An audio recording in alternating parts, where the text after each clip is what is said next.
Warning: the following podcast contains adult language and childish comedy. Listener discretion is advised. And now, please adjust your headphone volume to an unreasonable level and enjoy the most dynamic and electrifyingly entertaining podcast ever to conquer cyberspace.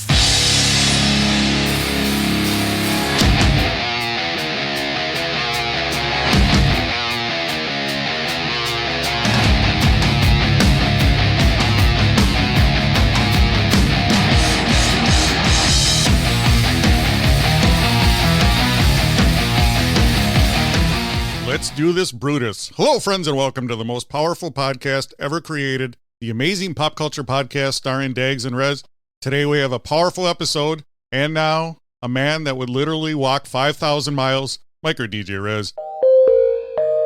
Hello, Dags. Hello, amazing friends. We are going to have a very powerful podcast by the old gods and the new. Powerful show today. We are going to be talking about The Witcher, House of the Dragon, new powerful prequel to Game of Thrones. Also, we are going to reminisce. We're going to talk about a powerful concert me and Micro DJ Rez saw, Styx and REO Speedwagon. Now, Micro DJ Rez, we were at the State Fair, the Minnesota State Fair, a powerfully hot day, hot and humid, and we saw a powerful concert of Styx and REO Speedwagon.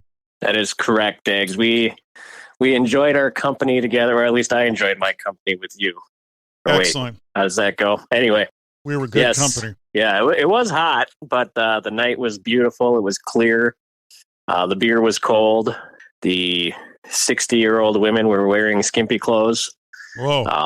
And the people behind us kept drinking their small bottles of liquor and dropping them under my seat. Yes. It was a good time had by all. I don't know why they were sneaking in alcohol. Other than the fact they didn't want to spend $10 on a beer, but I guess when you like Fireball, you like Fireball. That's all I gotta say. Yes, it's classy. Fireball is a classy booze. It is. It really is. The gals in Minnesota like it. What's with that? It's like pumpkin spice and Fireball. That's two seasons in Minnesota. It is. Yeah. And White Zinfandel. Oh, yeah. Our White Claw. That was big in the 80s, because we're on a retro theme right now. It was White Zin. Back in the day, the ladies liked the White Zin, even though it wasn't white in color. Isn't that the box wine, right? Oh, it came in a box. It came in a bottle. Wine. It came in a glass. It came in a jar. It doesn't matter. White Zinfandel. Powerful. Yes. Now, Micro DJ Rez, let's paint the picture. We are at the Minnesota State Fair. Mm-hmm. Millions of people there. We are in the grandstand, which used to be a racetrack. Right. And before that, they used to do train demolitions. Yes, they literally ran. When the State Fair was open. They literally ran trains together like Gomez. Can you imagine being a steam locomotive engineer, and during the State Fair, your job was to drive your train into another train? Yes. Just doesn't seem right, but it's funny. No, it's powerful. So we're up in the grandstands where Micro DJ Rez got us powerful seats right in the middle. Mm-hmm. Now, I was telling Micro DJ Rez when we were there that you actually want to be up. You think you want to be on the main floor, but that's literally lower than the stage. So you actually want to be up, because that's the perfect view. It's like in a movie theater. The perfect view is halfway up right in the middle. Yeah, I agree.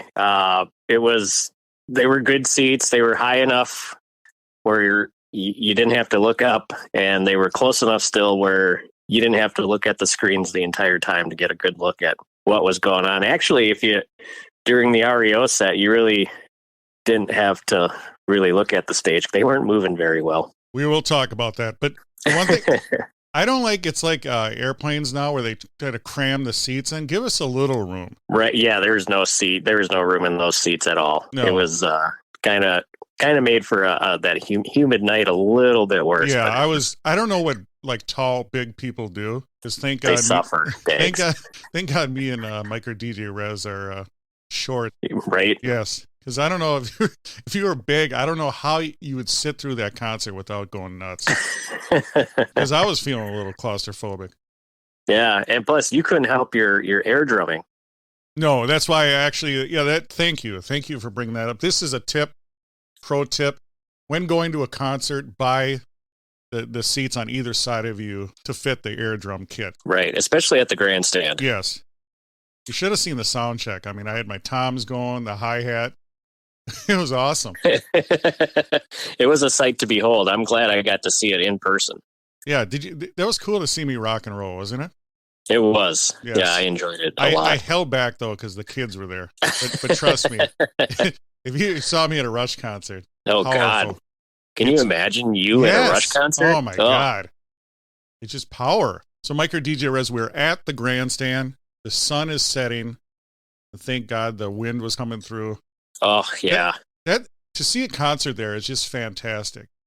Because you have the sunset on the one left side of you, and then on the right side you have this 155-foot Ferris wheel that has all these cool light patterns on it. Oh, yeah. The State Fair at night is one of the best places to be with the lights and the sounds and everything. It's actually quite amazing. If you're there during the day, it's cool, but at night is probably the best time to be there. Well, it's like two vibes. During the day, it's the family vibe, and at night, it's the cool night synthwave vibe. That is true. Because you get all the neon and you get the cool.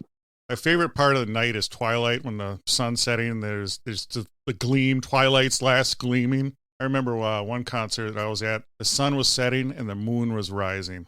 I mean, it was phenomenal. Whoa. Yes. And if you want to see a powerful picture of this, follow us on Twitter @AmazingPopPod. You'll see a powerful picture I took. Much like Judge Ito, this photo didn't do it justice, but it's just a beautiful sunset, and you get to see the stage. Now, Mike or DJ Rez, the first band up was Leon. It was a country western. Do they still call it country western? I think so. Yeah, go ahead. It's retro, so we'll call it country western. Right, yeah. What is your take on that band? They were fine. They weren't anything special. I think the problem is, nobody knows who they are. And because we're Minnesota nice, we cheered them on anyway. But they did some cover songs, which was fine because it fit the vibe of the night. But they should have done more of their own stuff, because I only think they did one or two of their own songs out of like the 8 they played or 7 they played. But the stuff that they wrote was decent. I would have been fine with them playing more of their stuff. But I get what it is. Somebody probably told them, you got to play some cover songs. Nobody knows you guys, so play some songs everybody knows, and then you can sprinkle in 1 or 2 of yours. Give everybody a little bit of a flavor of what you got, and then end the night with another cover band and pander to the audience. Powerful pandering of Prince, Purple Rain. Yeah. Now, the guitarist who sang the song, he played the guitar well, so I'll give him that. But it's not Prince. I mean, they should have gone with a Soul Asylum song, is what I'm thinking. Yes, or Gordon Lightfoot. Or Gordon Lightfoot. Yeah, Wreck of the Edmund Fitzgerald. They're in Minnesota. That would really get the crowd going. Imagine the lead singer's like, we're in Minnesota. We're going to play a song that you all know. It's about your most powerful lake. Get your gumi. Yes, get your gumi. And then go right into Wreck of the Edmund Fitzgerald. We're at the state fair where the legend lives on.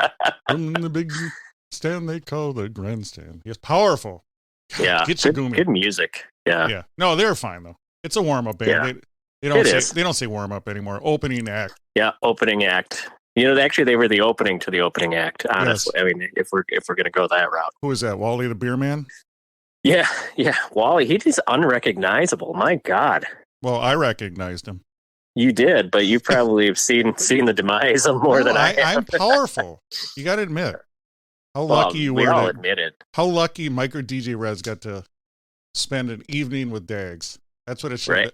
That's what we should have worn T-shirts. Yes. No opening act, no warm up band, just an evening with Dags. Right. You know what? We got to tell our amazing friends. So prior to this concert, you and I made some shorts. So go to our powerful YouTube channel, subscribe, and share it. Check out a couple of our shorts.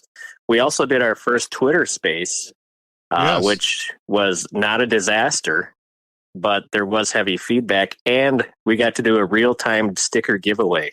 on that Yes. Twitter space, which was Yes. actually pretty cool. So Yes, follow us on YouTube, Amazing Pop Culture Podcast.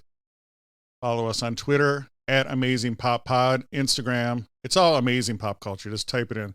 We did what is it called? I already forgot.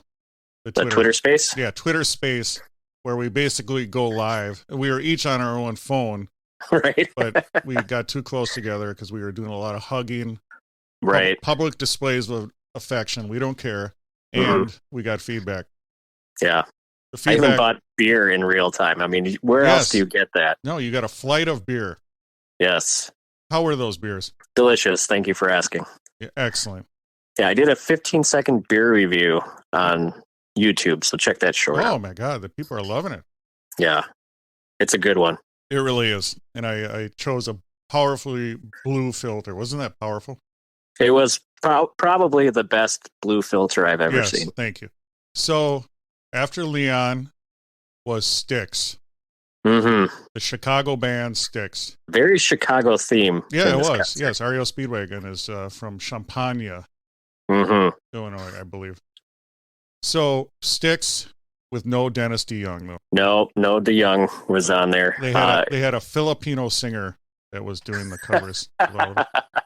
Yeah, it was quite Journey-like. I think it was his brother, actually. Yes. So, they were like, if they can do it, we can do it. So what are your thoughts on Styx? Oh my God, what is there? It was the best part of the night. I love Styx. They played their hits. I mean, it's just was really, really good. Lawrence Gowen was playing the keyboard with his back to the keyboard. He had a rotating platform. They sound great. At one point, they had 72 guitars on stage. Yes.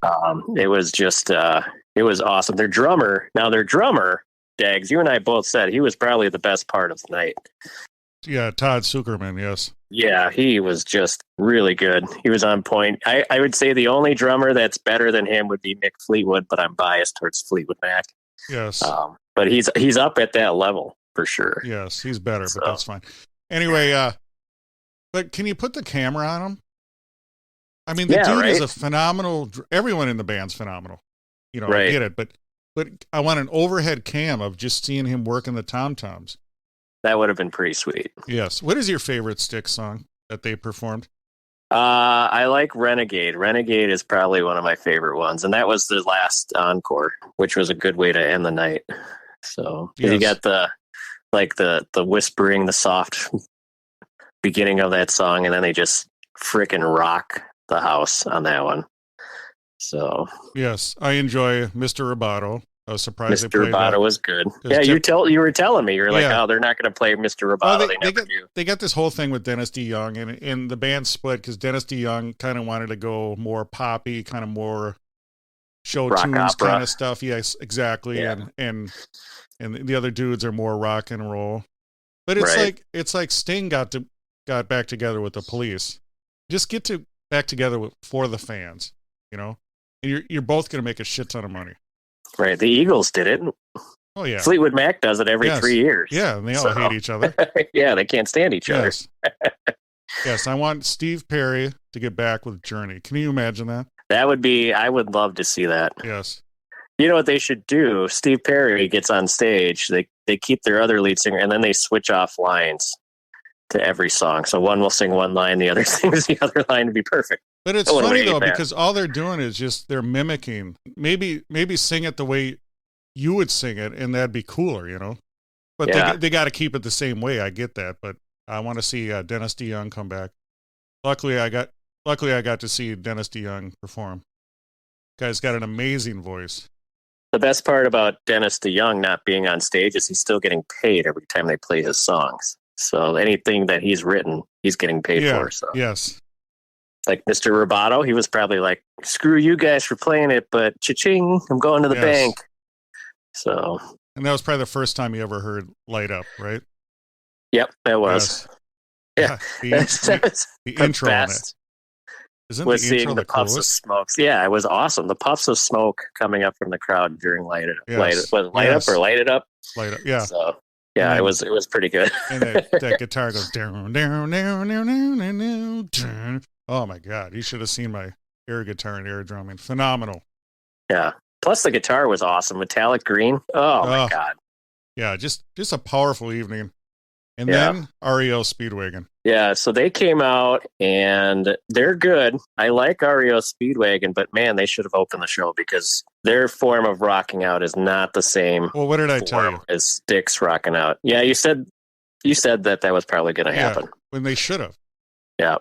And so Kevin Cronin still sounds pretty good, which I'm amazed because I was really expecting a shit show with his voice, just because I had seen a couple of videos after the pandemic was starting to lift and they were going back out on tour and his voice sounded horrible. And to the point where his daughter was coming out on stage and helping sing some of the songs, but he sounded good. But I mean, he was like a 70-year-old trying to still be the rock star. I can't say anything against that. I mean, it was phenomenal. You know, that's another band. They had the old rock in the 70s and then they switched to, you know, the 80s pop. Right. So a lot of people might remember them from the 80s, kind of poppy, you know, I Can't Fight This Feeling and all that jazz. Right. But I actually like Back on the Road Again, where the bassist, Bruce Hall, rocked out. Yeah, he did really good. Remember that he sang that one too, right? Yeah, that's his song. Yeah. Remember that epic bass intro to it? Yep. He was just doing that super hard bass. Yeah, that was pretty cool. Yeah, that's from 1979. That is really cool. And I also like that. Did you like that cool synthwave intro they did to their one song? Remember they had the cool graphics on there? Yeah, that. Yeah.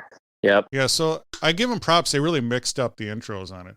They did really well. And then, so they also pandered to the crowd, which was fine. Because Neil Doughty married a woman from here, the Twin Cities. So this is where he lives. They all do. Yeah, and then Kevin Cronin is like, didn't quite understand that you either call it Minneapolis and St. Paul or the Twin Cities, because he said that he married a woman from the Minneapolis-St. Paul area of the Twin Cities. It's like, that is the Twin Cities. Come on. No, so you're going to forgive him for that, right? Oh, I will, but it sounds funny. No, but here, check this out. And I saw this in person. Prince, you heard of Prince, right? It sounds familiar. Yes. I hope he does well. Yeah. He was at the St. Paul Civic Center, and he said, Minneapolis, how are you doing tonight? See? What a how in the serious fuck can that happen? No, seriously. You know, Kevin Cronenberg, I don't give a shit. You're on the road, you know, where are we tonight, whatever. Right. You know, like Chicago, a lot of times people will call the suburbs. You know, it's like here. Minneapolis, I get that. That's fine. But you're Prince, you're from Minneapolis, and you're in St. Paul at the St. Paul Civic Center, and you say, Minneapolis, how are you tonight? Yeah, that's just... It's fucking ridiculous. That's more ridiculous. I'll forgive Kevin Cronin. Yes. He can have that one. These are things that you don't see on the internet, but I remember it. The most powerful podcast ever created. Once you say something, it's in my data bank. It's in the Eggs data bank. Burnt into my hard drive. Oh, man. All in all, powerful evening at the State Fair. Now, did you see that crowd? How many people were out there? I was going to say, if it wasn't a sellout, there was probably like 4 seats that didn't sell. That just shows you how people are craving rock and roll. Yeah. You know, they always say rock is dead. Well, you know, it's dying. Oh, old people. No, your kids were there and they loved it. My kids loved it. Yes.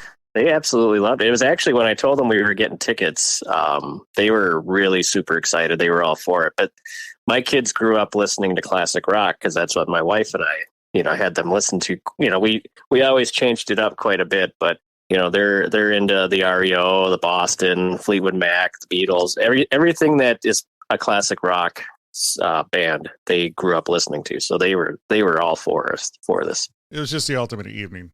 Powerful. Yeah. Powerful food, powerful people, powerful music. It's fun when Styx was really starting to rock out and we were starting to rock out. Everybody was into it. The crowd was into it. It was really fun. But they should have ended the night. God, I just wish they would have ended. Would have been a great way to end the night. I think it should have been one band. You always want to leave the crowd wanting more.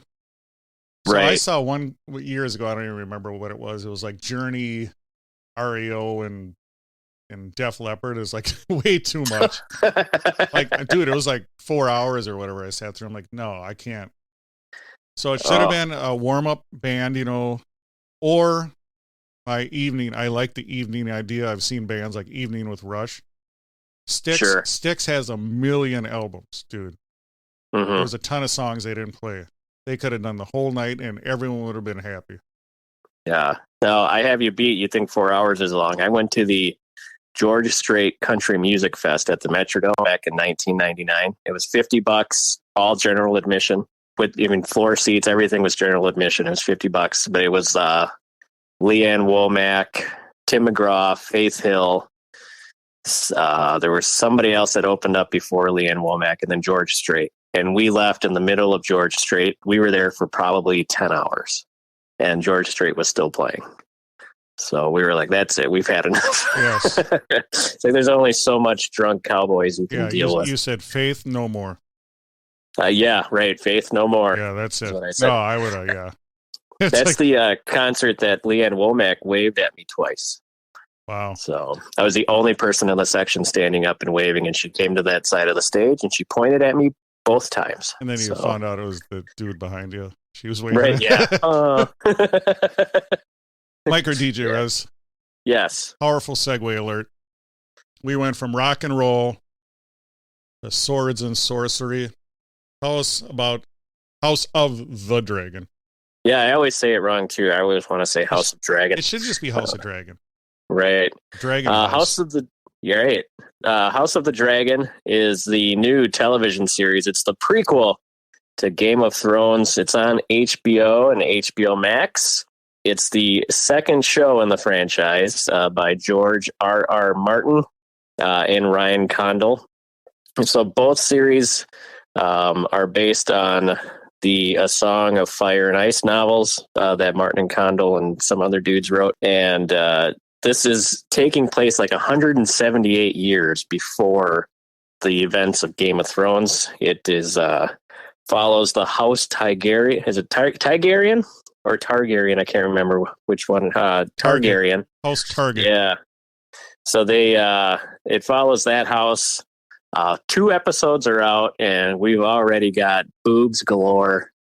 We have murder, violence, blood. There's going to be some backstabbing more, and we already have, people with the same last names of everybody from Game of Thrones, because they have to throw that in there too. So you see descendants of those characters in this movie, and it's about who's got the rightful heir to the Iron Throne, the one that's made of swords. But there's plenty of dragons in this one. So if you're a dragon person, you get dragons. You also get, like I said, lots of concubines, and you get a lot of porcupines, a lot of bloodthirsty wine or something. I don't know. But you got the king, who is named after. Well, they should tell you in the first one that the king in the beginning doesn't have a rightful heir, so it comes down to 2 different people, one woman, one man. Of course, the council chooses the man, and then he chooses his daughter as his rightful heir because his wife can't deliver him a son. So it gets a little crazy, and it's very Games of Thrones-ish. So if you're into Games of Thrones, you're going to like this one quite a bit. What were your thoughts? What did you think? It's okay. I'm not a huge Game of Thrones guy. I got through the 3rd season, not even the whole 3rd season, actually, probably 3 or 4 episodes in, and I've had enough. I get why people like it. I guess I don't know why. It just got to be too much. I was trying to cram 7 seasons in before, or 6 seasons, whatever it was, before the last season aired. And I think I just burned myself out. So maybe this will be better because I don't have to burn myself out. I can watch it as they come out. What were your favorite characters on this show? I really dig the main character, the main female character who was named the heir to the throne. And her name is, I think that's Millie Alcock, and she plays Rhaenyra, yeah. I think is her name. You know what she looks like? What's that? She looks like a female Hugo Weaving, Agent Smith from The Matrix. That's true. Yes. Plus, I'm pissed. You beat me to it. You made the Vigo joke on Twitter. Thank you. For Matt Smith, yes. Who plays Damien, and I was like, that's the only thing I was thinking of. God damn it. It's Matt Damien, actually. Matt Damien. Yes. Yeah, I was so mad that you made that joke before I had a chance to say anything. It's like he's so true on that. Yeah, and then The Witcher too. I don't know if you watched The Witcher or they all have the platinum blonde hair. Yeah, and the way they pull it back like that. Right. Now Matt Smith I think he played Doctor Who, didn't he? In one of the Doctor Who series, yeah. Or Orlando Bloom. Looks like that. Yeah. Too. It's a common look. Yeah, no, the guy who plays the King Viserys the First, Paddy Considine, I think that's how you say his name. First off, that's a cool name. I mean, who names their kid Paddy? Paddy. But yeah, I think he plays a good, like, not a tortured soul, but somebody who's just not quite. Probably shouldn't be king, but he's king. What are you going to do about it? And then there's Otto Hightower. Yeah, he's quite the character too. Otto Hightower, wasn't he in Police Academy? Bubba Smith? Yeah. Yes. Yep. Bubba Smith is back playing Otto Hightower. You know, I think Prince Matt Damien Targaryen, you know who he should have been played by? Two people. Jake Busey, Gary Busey's son, or Gordon Ramsay. That's what I'm seeing. Gordon Ramsay, for sure. Yes. Can you imagine? Yeah, that would have changed the entire... Yes. You call this a dragon's egg? Yes. Call yourself a dragon idiot. But Jake Busey, not enough people talk about Jake Busey. No, not at all. Actually, I forgot he existed. That's how many times people talk about him. And why do they have to add more swords to the Iron Throne? Because they want to show you how dangerous it is. It's just this like fucking king is like the most klutziest king too. He keeps cutting himself on the goddamn thing. Well, they should have foam on there or something, or butter knives. You know, the Iron Throne made of butter knives. Yes, because they always be careful. It's serrated. They always got to add stuff like Star Wars. You know, they have the lightsaber, and they got to keep adding more lightsabers. That's kind of like that. Add more swords. I mean, just like the whole room is. They should just call it the Iron Room. Yes, it's all made of swords. It's kind of like Back to the Future. You know, it could be made of DeLorean steel. Oh, actually, I think it was vibranium. Is what they're all made out of. Adamantium. Yeah. Yeah, I was a little bored with this episode. I watched the first episode. Oh, you didn't watch the second one? Well, apparently I don't have HBO now, so they let you watch one free episode. Yes. Gotcha. Well, I'll tell you this: you missed the best of the two episodes. All right, the second one is the better of the two episodes. Amazing friend, let me come over to your house and watch it. Oh, there you go. Yes. So yes, I enjoyed the first episode. That's all you need to get the gist of it. It's the longest one so far, too. Yeah. It's only two episodes. It's like an hour and 5 minutes. The second one's like 53 minutes. Game of Thrones had all those other cool families, you know? Yeah, the Starks. Yes. House Atreides. Yep, House Atreides was good. Harkonnen. Yep. Yes. They had the Momoas. Yes. Was in it. So yes, I can see all that. The Lannisters, though. I mean, you know, you think of the ultimate Tywin Lannister. So yeah, I mean, I'll try to watch the show, but I don't know if they can get that powerful. You know, maybe they should have just did Game of Thrones Part 2. What do you think? Just, you know, maybe just keep the story going after that. Yeah, just take like the Hound and someone else, and they move into, you know, they get an apartment in New York or something. Oh, you know, they could put like the Hound in with, I don't know, like they'll just say Jaime Lannister, right? And then they could call it Bosom Buddies. Yes, exactly. That's what I'm thinking. I love Jaime Lannister. I was actually thinking like on Seinfeld, they should have had Kramer and Newman move into an apartment on the Upper East Side. I'm serious. It would have been cool. That would have been funny. Yes.